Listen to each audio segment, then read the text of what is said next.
What is up, everyone? Coffee break is here, and well, do I have to say anything at this point? I mean, what's the excuse this week coming from the national media? All week, I was pulling my hair because people kept saying the Niners this, the Niners that, the Niners struggled against the Cardinals and the Seahawks, and Jimmy hasn't been good.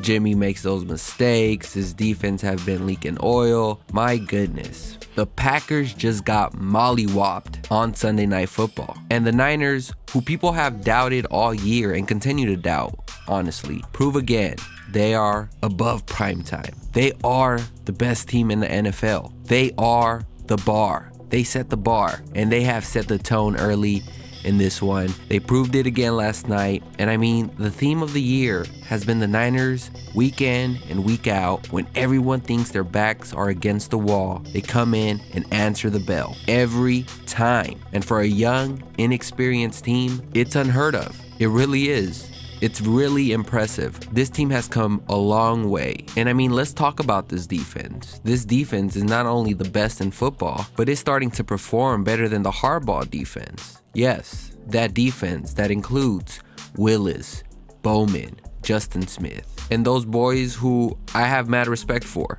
No disrespect to that team and that defense, but the stats are there, man. They're going at a historic pace, and it all starts with the boys up front. I said it earlier in the year. They will have one of the best, if not the best, defensive line in all of football. Buckner, Armstead, DJ Jones, Bosa, Sheldon Day, and this is not including D Ford, who was inactive in this one due to injury. I mean, the Niners have 9 defensive linemen who can start for all of the other 31 teams. They have 9 starters they can throw your way, and Aaron Rodgers had 0 chance last night.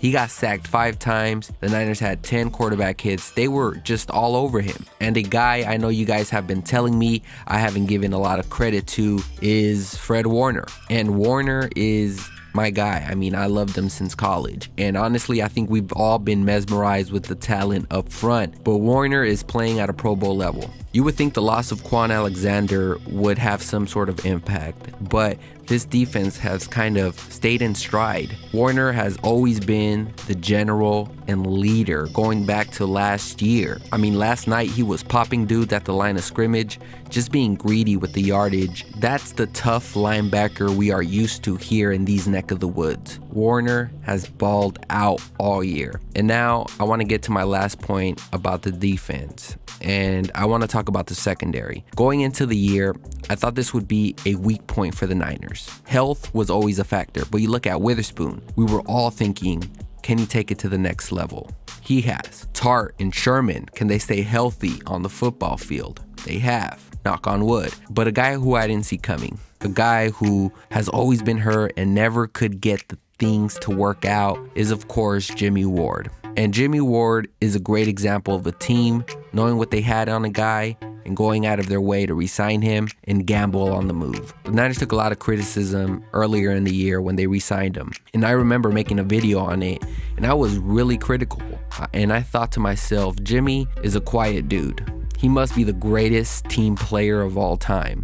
Never seen him complain about anything, even after missing roughly 7 games again last year. But it's all working out. And it just looks good on the Niners side of things. And more importantly, it looks good for Jimmy, showing his resilience and being capable of playing at a high level. This is what we imagined when we drafted him. He has been the story of the year for me thus far. I mean, how many pass breakups has he had all year? They all seem to be coming on third downs too. Guy's just balling, and I love it. Now lastly, let me talk about Kittle. And Kittle is my favorite player in the NFL right now. His personality is contagious. His toughness cannot be matched. I mean, it came as a surprise when we found out he had a broken bone on his ankle when we all thought it was just a knee injury. And it happened on the same play on that Thursday Night Football on Halloween. But this guy opens the playbook for Kyle, and you saw it in full display again. That 61-yard pass is impressive from a Shanahan standpoint and a Kittle standpoint. For him to run on that bum ankle like that,